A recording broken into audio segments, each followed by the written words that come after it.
Please select a mission.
Please select a landing zone heading to Afghanistan.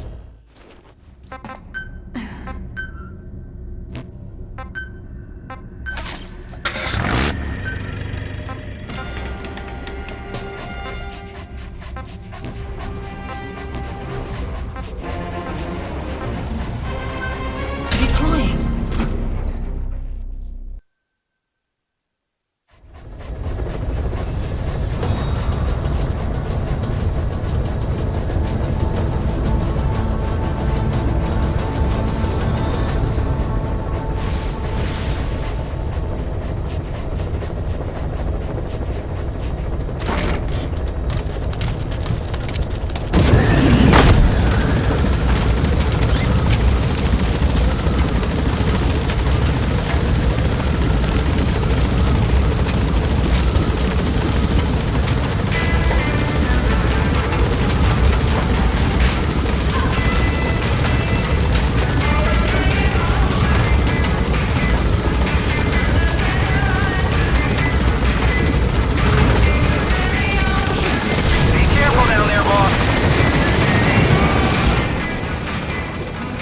Marker placed.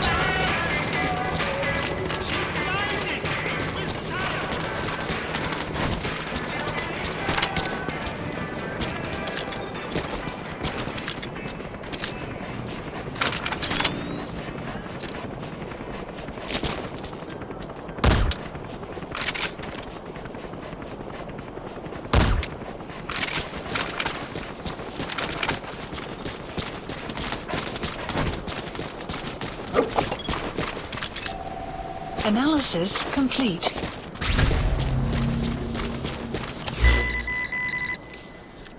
Marker placed.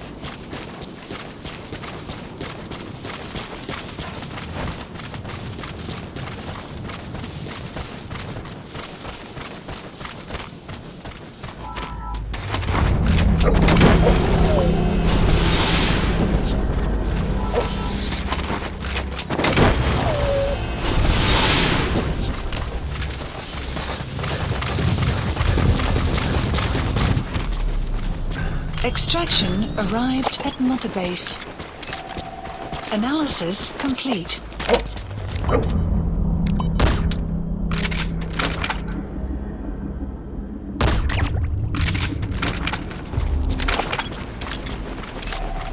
Analysis complete. Analysis complete.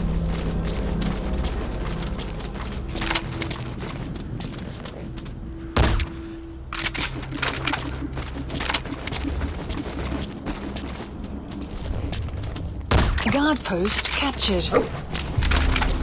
The map has been updated.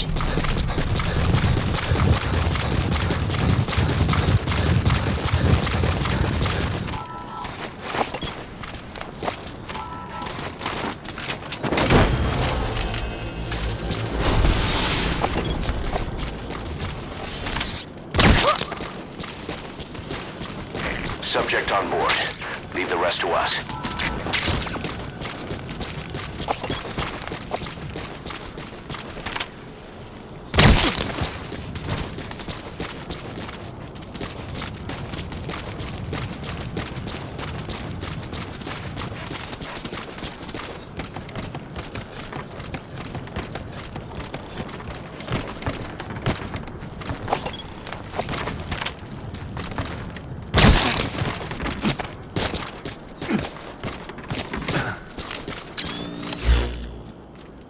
Marker placed. Marker placed.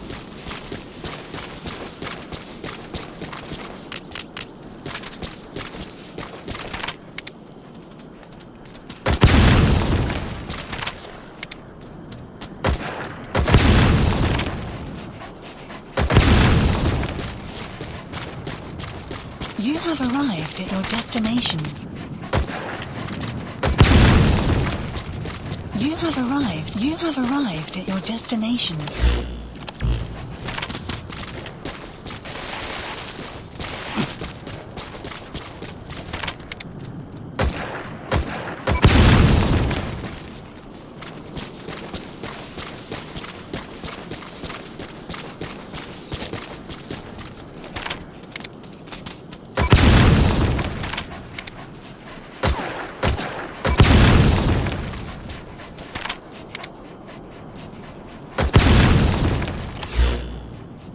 Marker removed.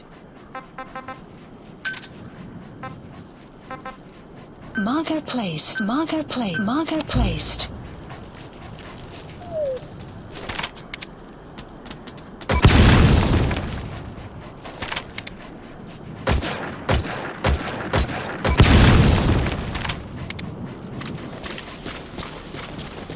You have arrived at your destination.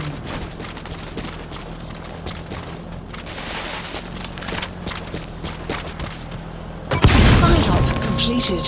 Side ops list updated. Extraction marker placed. You have arrived at your destination. Analysis complete.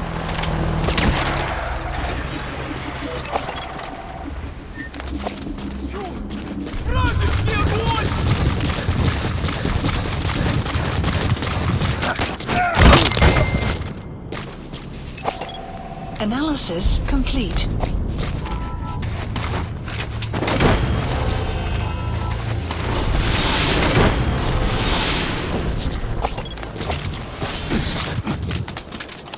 He's coming too. Roger that.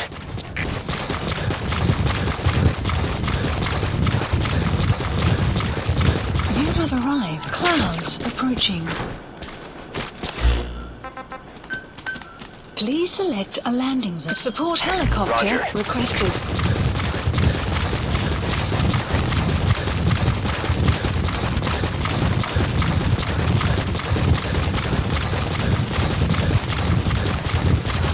Extraction arrived at Mother Base.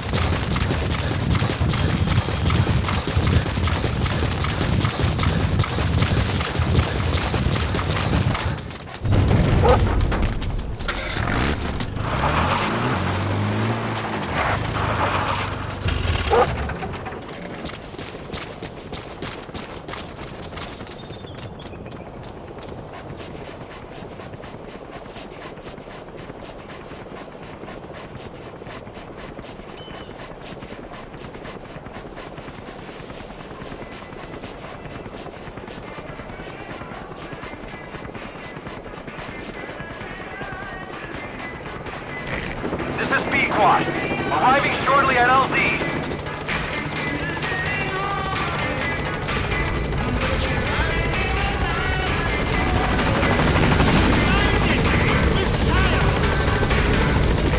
This is B-Quad.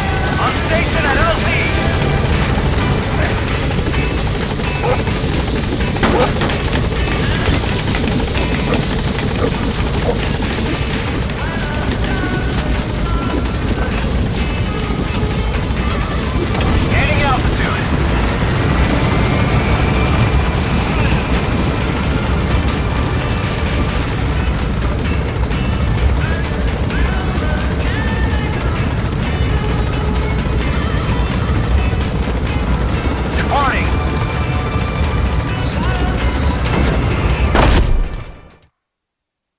Extraction arrived at Mother Base.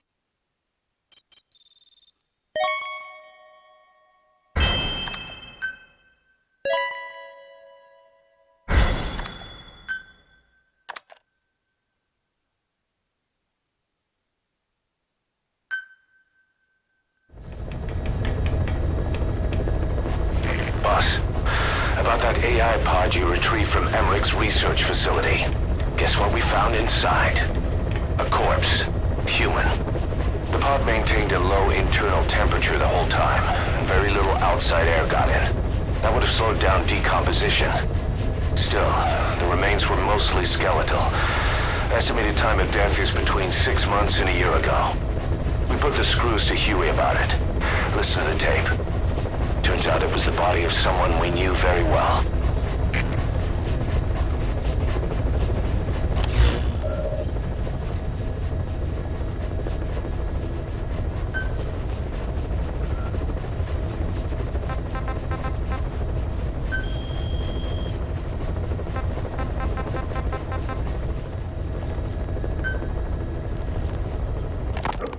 This is yellow cake that Cypher was having the PFs transport. Before we met you, the boss recovered it from a truck crossing the savannah. Are there metallic archaea inside it? Yes, the archaea metabolize uranium-235 to subsist. They must be stored inside yellow cake, or they cannot survive. So those biological traces we took for impurities were actually the real cargo. Of course, they are deactivated, so they do not trigger a sudden enrichment. They are like baker's yeast. Yet, they do gradually enrich the uranium as they feed. I imagine you detected weapons-grade traces. Yeah, we did.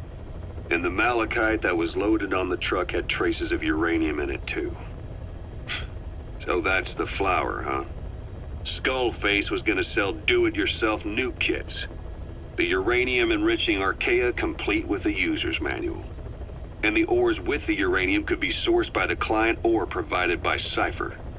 Even the trace amounts buried in common ores can be enriched to weapons-grade uranium by the metallic archaea. Proving that must have been the most important factor of the trials. That and the ability to successfully prevent detonation. So if the amounts of uranium in the ores are low enough, they can get past any inspection. And you only need a tiny amount of the archaea to act as the yeast. No great challenge to smuggle that either.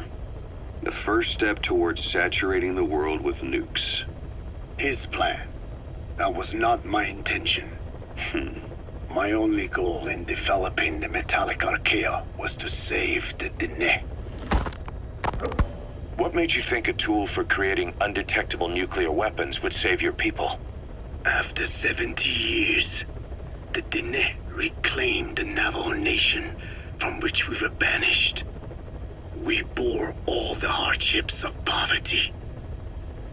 But we were proud to live off the land we called our own. But in the moment the atomic bomb was dropped on Hiroshima, everything changed. I don't get it.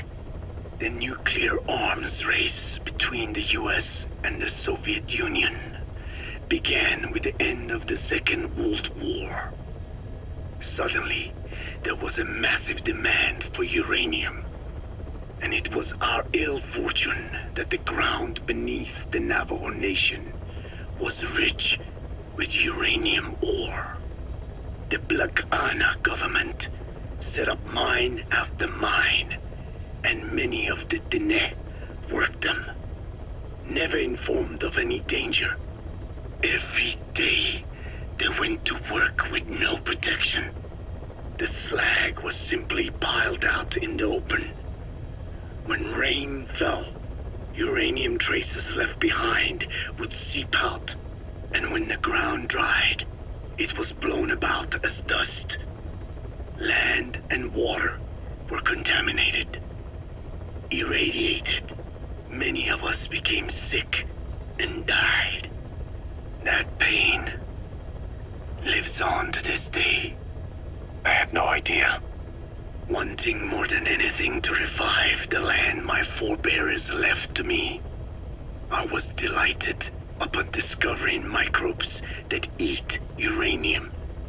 If they could be domesticated, I believed we could rid our land of uranium. Were you successful? No. The research called for funding on a colossal scale. But nobody was willing to invest with no prospect of a return. And that's when Skullface showed up. Correct. I can save you and your people.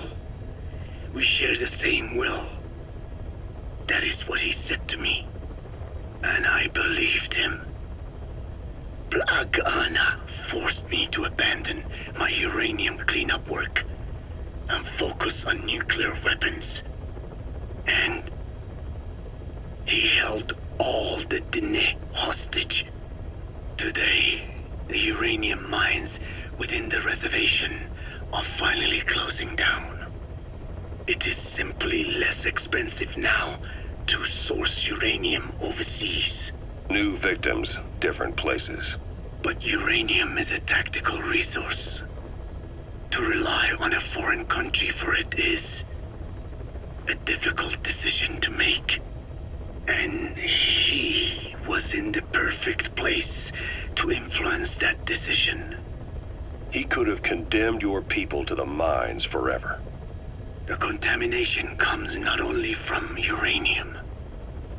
The fallout from the Nevada nuclear tests also settled on our lands. As if our fortune were not already bad enough. We are also downwinders. To save the Dine, I must complete my original research.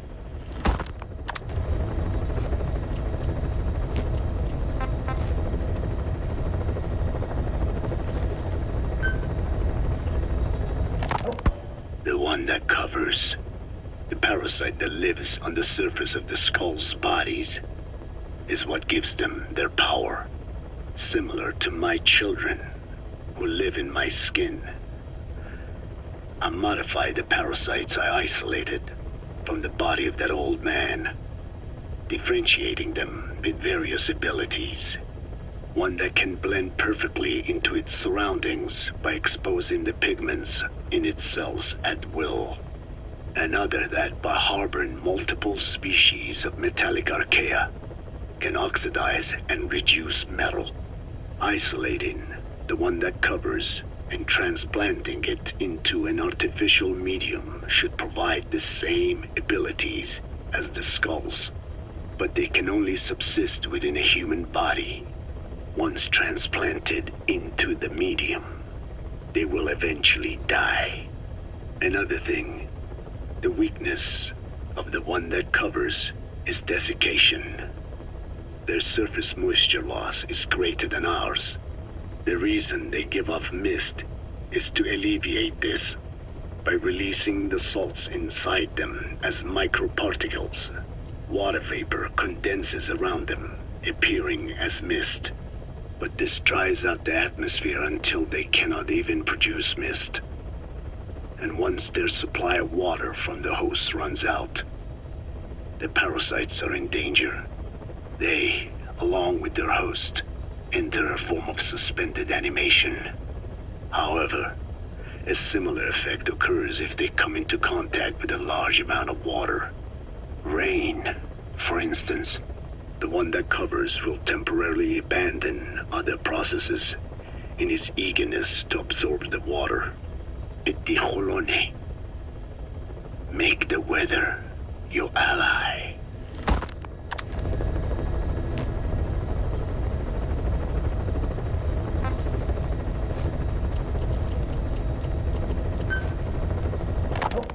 There's something I've been wondering. Why are you called Code Talker? During World War II, the U.S. military used the languages of different tribes, including the Navajo, as codes, right? I know the term Code Talker was used to mean people sent to the battlefield to speak in those codes. Were you one of them? Our mother tongue was indeed used for war. But I did not go. I was already over the conscription age. However, I was made to help craft the codes that were spoken. So in a wider sense, you could call me a code talker for that. Navajo is a complex language, and virtually no one outside the US speaks it. They must have thought it was the perfect language to use as a code. Yeah, in the end, the Japanese never cracked it. The cipher is king in information warfare. Of course, they didn't simply speak in Navajo.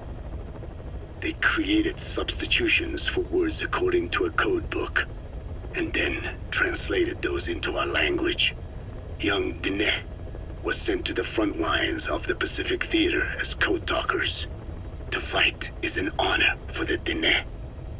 They were the pride of our people. But I cannot say this history brings me joy. Words are alive. When they are spoken, life is breathed into them. They become a part of the listener. Our words were transformed into lifeless ciphers and used for war.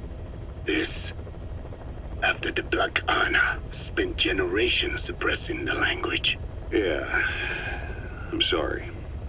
So I guess we shouldn't be calling you code talker, huh? No, I do not mind. The reason Skullface called me code talker was because I also am responsible for coding language into the vocal cord parasites. I am the same as those young warriors, used for a cipher's sake. I must never forget that. The name, Code Talker, is a lesson carved into my being. You said Skullface ordered you to weaponize the vocal cord parasites. But you also said he wasn't the reason. And he wasn't. I was seduced by the parasites. That is a fact. How? You mean from your curiosity as a scientist? That I cannot deny. But there is more to it. The story goes back to the 19th century, to my earliest memory. One day, a man from the government visited our hogan, our home. I cried as he yanked me from my mother's arms and took me away to an Indian boarding school. From that day forward, I became George. This was the name my teacher gave me. I was forced to give up my Diné name, forbidden from speaking anything but English. If we dared utter a word of filthy Navajo, the teacher made us eat a bar of soap. Yeah. That was the U.S. government's education policy for Native Americans. To erase our words was like erasing our people. Their education was tantamount to ethnic cleansing.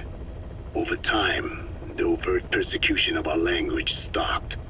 But to this day, it continues to be eaten away by the lingua franca, that is English. Many of the Diné outside the reservations can speak nothing else. And it isn't just our language. Across the world, minority languages are being destroyed by dominant languages. Many are on the verge of extinction. Enter the vocal cord parasites. Yes, I began thinking that minority languages needed some sort of deterrent against dominant languages. In order that their peoples and cultures would survive. It was then that I came across literature at the Foundation claiming that man acquired language thanks to a type of parasite, one that distinguishes between languages as a precursor to reproduction. If I could just resurrect it, make it more pathogenic, I would have my deterrent against English. But I failed to hide that aim from Skullface. He noticed. Yes, I wanted to retaliate against the English language, though never did I intend to actually use it as he planned. You know how the story ends. I was forced to study how to make the parasites compatible with all the world's languages. All but English. However, he in fact secretly isolated an English strain. I will not be held prisoner by the man's phantom. The English strain must not be allowed to exist either.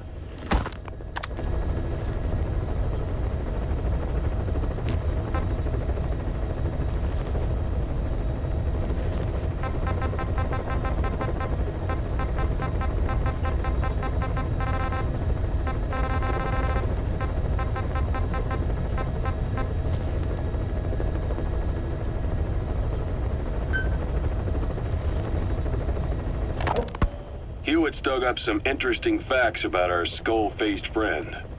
9 years ago, he was exiled to South Africa, stripped of political power. The upshot's that he ceased being a serious threat, in Cypher's eyes anyway.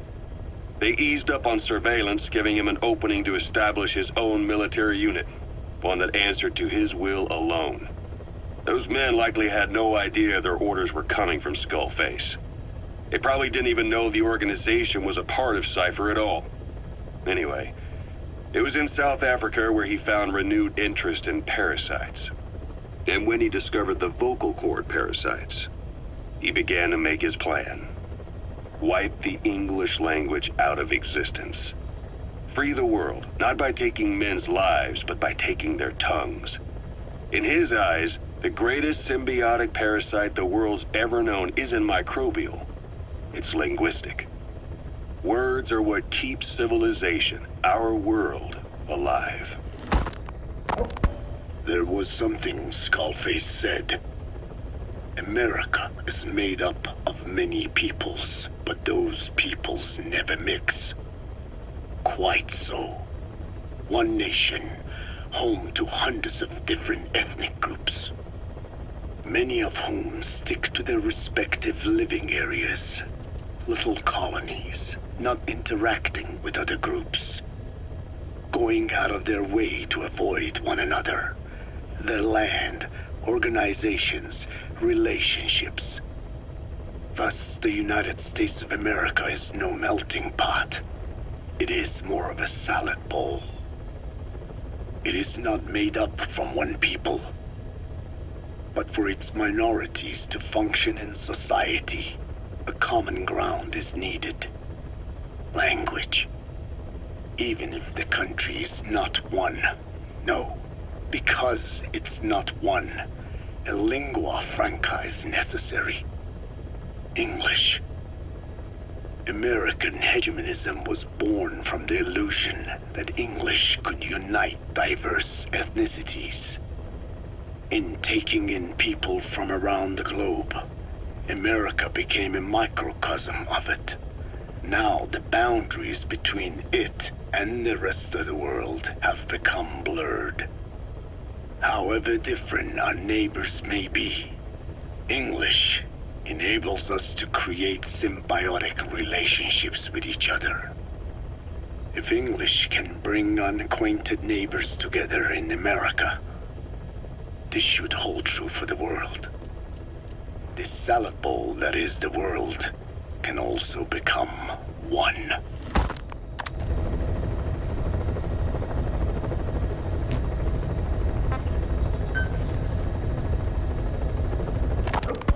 A ruler's greatest wealth is not money or land. It is the number of individuals under his control. Subjects who work, consume, are there to be used as pawns in war. For a capitalist ruler, his people's power becomes his power. You are the same. With your diamond dogs, you spin it with your speeches. But what you're doing is bringing as much talent as you can into your little domain. Every person another feather in your cap. Yes. Since ancient times, every civilization's ruler has had the same idea. When people unite under one will, they become stronger than the sum of their parts. And the one will is the ruler's will. And what do rulers use to bring people together? Language. In the Old Testament, it is written that only one language was spoken in Eden. A shared tongue that united all of humanity. Mankind eventually grew aware of its power and harnessed that strength to build a tower to the heavens. The mighty Tower of Babel. This angered God, who splintered the language of man, and the tower was never completed. Languages emerged, and the earth was divided as men went their separate ways. Every age is the same. A ruler's first order of business, after conquering new land is to force his tongue on its people. Ancient Rome, Napoleon, and now Zero. English is wreaking havoc around the world right now. The British Empire tilled the land with war as its hoe, then began planting the seed that is English. Eventually, American capitalism became the new instrument. To play its game of wealth, you only had to abide by one rule: English. By exploiting people's desires, English has become a leash that people gladly wear around their necks, it would seem.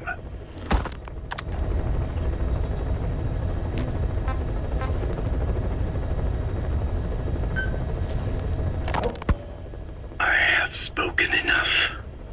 Your men can take it from here. Will you permit me to rest? Have something to eat? I thought you don't eat. I can subsist without food. But there is more to the act of eating than nourishment. We receive nature's blessings, and we affirm our part in it. And in doing so, we express our gratitude. Sorry, it's, hearing you say you don't need to eat and that you're part of nature in the same breath. Anyway, what can we get you? Not exactly a five-star restaurant, but the kitchen's used to serving a lot of different appetites. Hamburgers. Hamburgers? Even we Dinne have become Americanized. I eat them often back home. And you just can't let them go.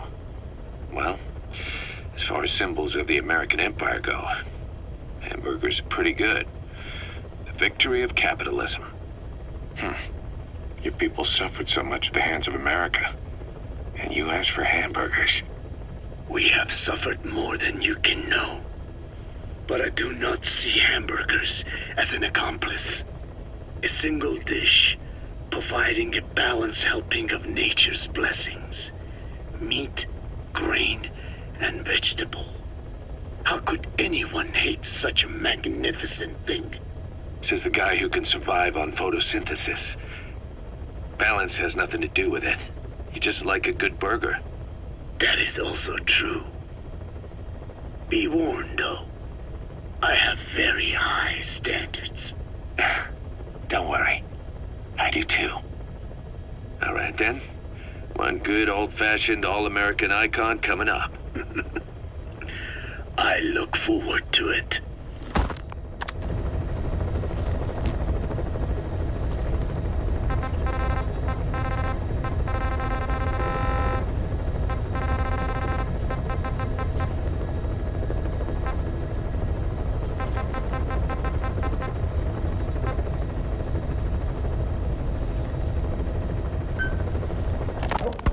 You mentioned that the man on fire was crushed under Sahelanthropus in its hangar.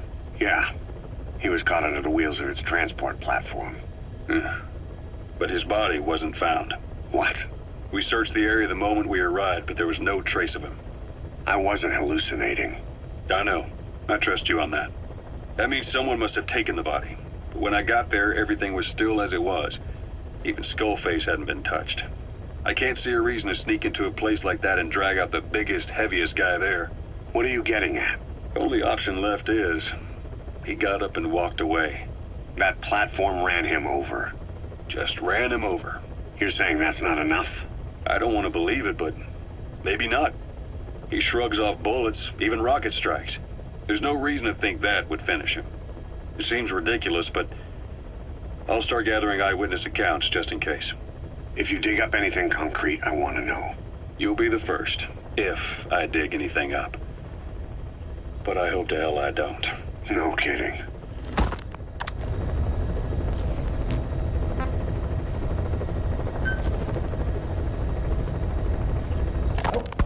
Volgan, the GRU colonel, was burned alive with a Shagohod during Operation Snake Eater 20 years ago. Despite suffering severe burns to his entire body, he still clung to life. After you left Seleniarsk, Volgan's body was taken to a research institute in the outskirts of Moscow. but modern medicine couldn't explain why he was still alive. Not that the Colonel was any ordinary man to begin with. That constant electric current he had running through his body that he could unleash at will. To be honest, I was always uncomfortable around him. Thought I might get electrocuted just by standing nearby. The institute studying him was tasked with investigating and developing human paranormal abilities. The comatose Volgan was used to further the Soviet Union's research into such abilities. But not long ago, the facility burned to the ground, and Volgan's body was never found among the rubble, even though the fire started in the room where they were keeping him. This occurred at around the same time you woke up. If Skullface was right, and a thirst for revenge can turn a man into a demon and keep the dead alive, then this man on fire who's been coming after us ever since you woke up, well, that just might be what's left of our old friend Volgan. It's not over yet. Back in '64, in Seleniorsk, you brought his plans for a utopia down in flames. That grudge is what's keeping him alive. The day the research facility holding Volgan burned down, a Soviet jumbo passenger jet happened to crash nearby, far away to the north of that hospital in Cyprus. On board the plane was a young boy who was being studied at the same facility. The plane fell to Earth from over 8,000 feet, but the boy's body was the only one not recovered. At almost exactly the same time as the crash, Volgan awoke in that facility. According to the Research Institute's documents, the gifts this boy demonstrated included psychokinesis and telepathy. To protect his mind from being inundated with other people's thoughts, he always wore a kind of gas mask. A rudimentary form of psychic insulation, apparently. We don't know where this boy is, but if Skullface is connected to him, we may cross paths with him yet. This boy is part of a new age where nothing we understand about the world makes sense anymore. Don't let your guard down.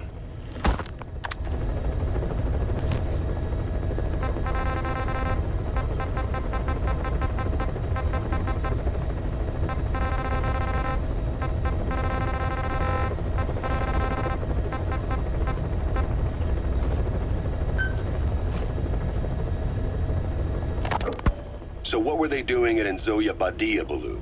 That facility with all the people laid out in rows? The abandoned factory Shabani was held in. It is precisely as you guessed.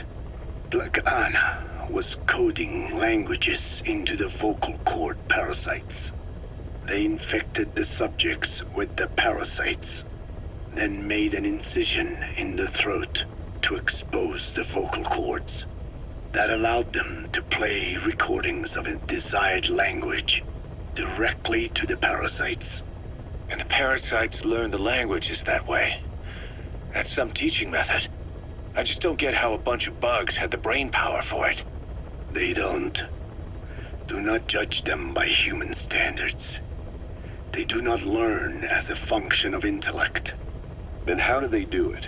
What language the parasites react to is coded into their genes. You could expose the Japanese strain to English for years, and it would never learn the language and react to it. The pronunciation, rhythm, and structure are different. But what about, say, Spanish and Portuguese? Linguistically, the two are very close. Yeah, they're both Ibero-Romance languages. Even so, a Spanish language mating pair exposed to Portuguese will not copulate. Only when they hear Spanish. Only then. And the majority of their offspring will be the same. So it's a literal case of a mother tongue. But if that's so, I don't see how the different strains can be created in the first place. Well, among the many thousands of offspring, there may be just a few that react to Portuguese. You're talking about mutations. Correct. Playing the tapes helps to identify the mutant strains. Those specimens are then isolated and bred with one another. From their children, specimens that react more strongly to Portuguese can again be selected and bred. Repeating this process creates a strain that reacts solely to Portuguese and never to Spanish. Mutation and selection. No different to breeding roses. So you kept increasing the change over the generations, adapting them to languages from all over the world. Must have taken a hell of a lot of patience. More like patience. Just how many died for this? There's something I still don't get. In order to tell which larvae will react to Portuguese, you'd have to let them develop and then see which copulate.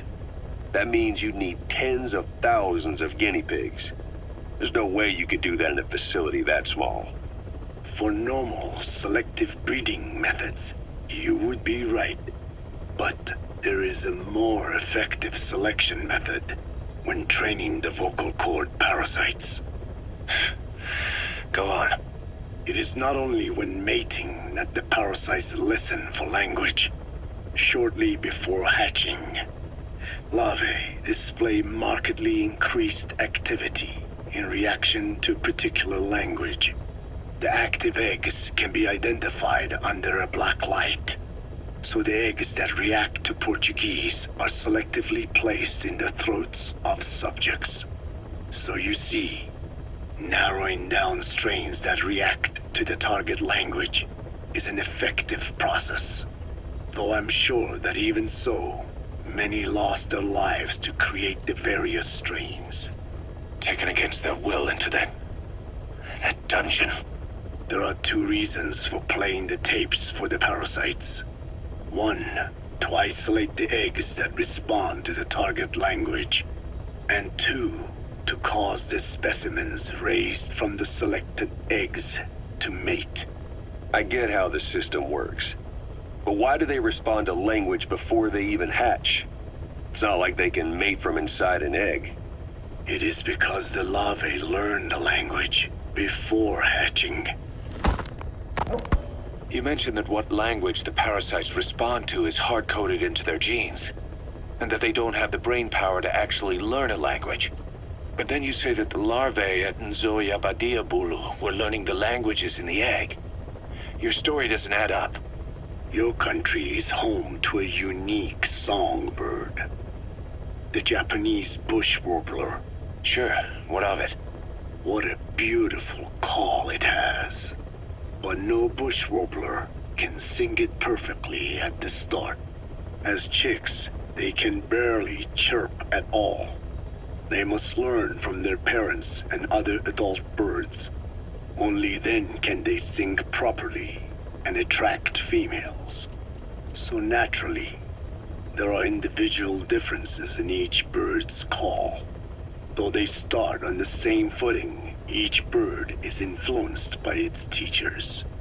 And the parasites are the same? Like the birds, the parasites have a genetic predisposition towards a particular language. But while in the egg, the larvae's ears are tweaked by listening to the voice of the host. This tweaking ensures that the grown parasites will react better to the host's speech pattern. Why would they have an ability like that? Well, there are distinct regional differences within even the same language. Rare is the language that has no unique dialects. Yes, learning the host's speech pattern before hatching attunes the larvae to whatever twist of pronunciation it will encounter. This adaptive ability is what makes them so formidable. I see. So a language requires selective breeding, but the parasites can learn dialects by themselves. Of course, having the egg-stage larvae listen to the tapes in the factory was not meant to teach them. It was more important to use that trait of theirs to identify the mutated strains. As I mentioned earlier, Is that really accurate enough to use as a weapon? You could wipe out a neighboring ethnic group by accident if their pronunciation is too close. what you say is true. In that sense, they are imperfect as ethnic cleansers. But for his purposes, they are good enough. His objective was not to exterminate any one ethnic group, but to render the world's lingua franca, English, inert.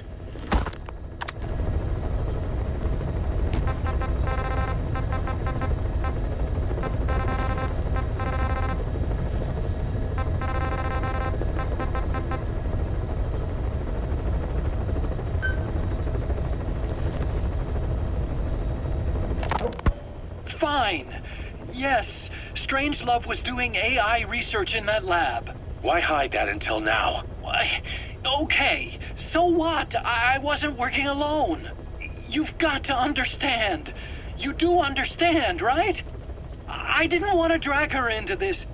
It's my load to bear, alone. So you didn't create the AI intended to drive Sahelanthropus. It was Strangelove. Skullface was never in favor of AI control. So naturally they argued. Strangelove, she got him angry and he killed her. How? You didn't see it? So you found her inside that pod after the fact. And you just left her body to rot in there. Or perhaps you put her in there afterward. I asked him not to take her away from me.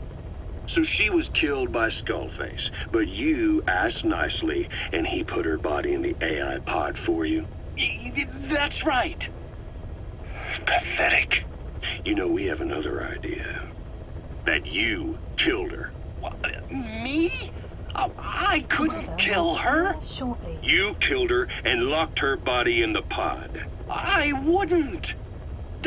Don't treat me like one of you. I can't just kill anyone whenever I feel like it. I'm a normal human being. Oh, I see. So you just shut her inside and waited for her to die. I would never do that. What, you mean she killed herself? Yes. She climbed inside that pod and shut the door. It can't be opened from the outside. It was suicide.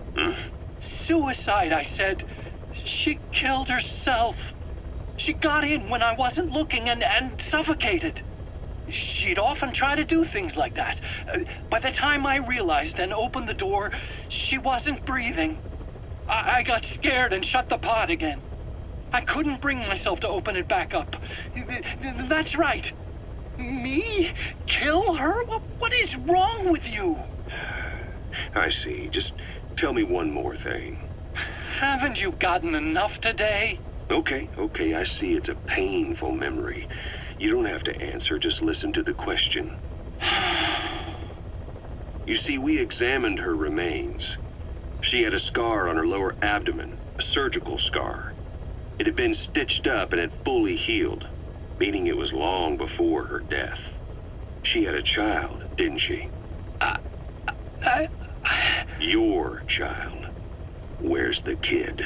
How should I know? So there is a child. I've never seen his face. What do you take us for? They took it all. Even my child. I didn't even know he'd been born. I lost everything. How old would he be? It's 4 years since then. And you know it's a boy. Strangelove said so. And his name? We called him Hal, even though I never saw his face.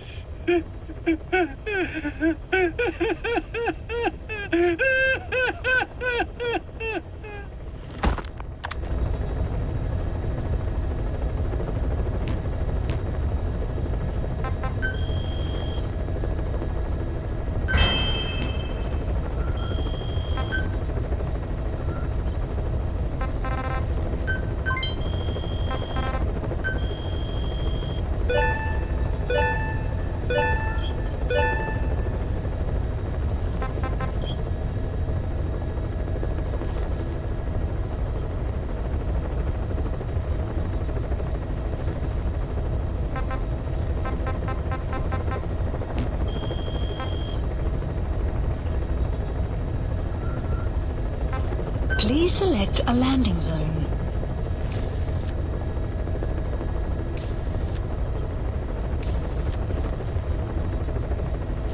Heading to Mother Base.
Please landing zone confirmed. Roger.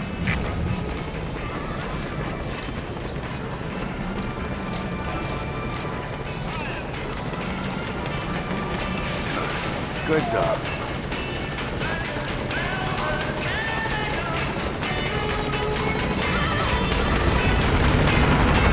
It's a speedwalk!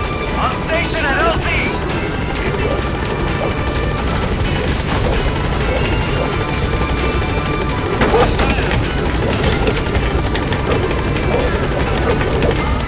Please select a landing zone. Warning!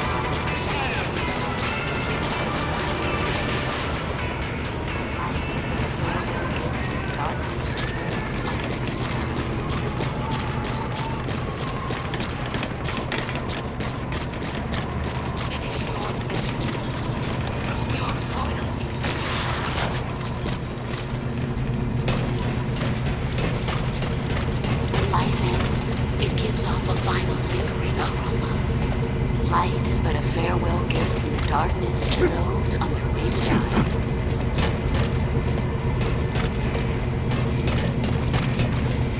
Life's end, isn't it beautiful? It's almost tragic. The lonely fox chases the one-eyed hound. The quick brown fox jumps over the lazy dog.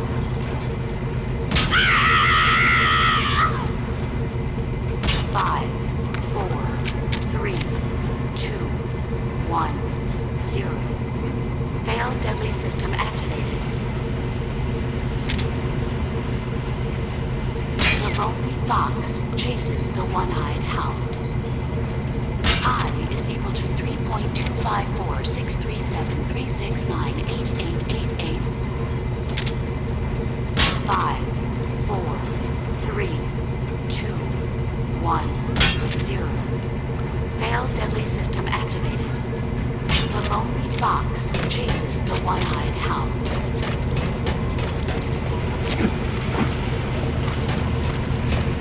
Jack, is that you? How many years has it been?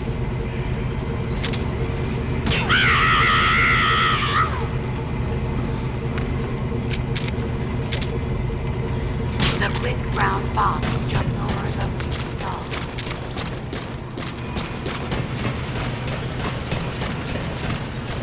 Life's end, isn't it beautiful? It's almost tragic.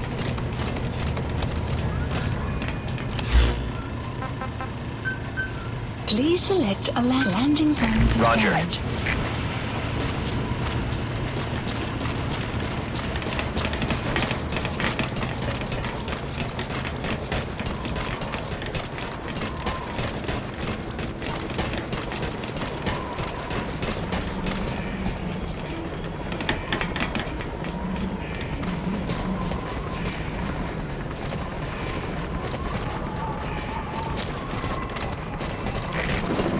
Squad. Arriving shortly at LZ.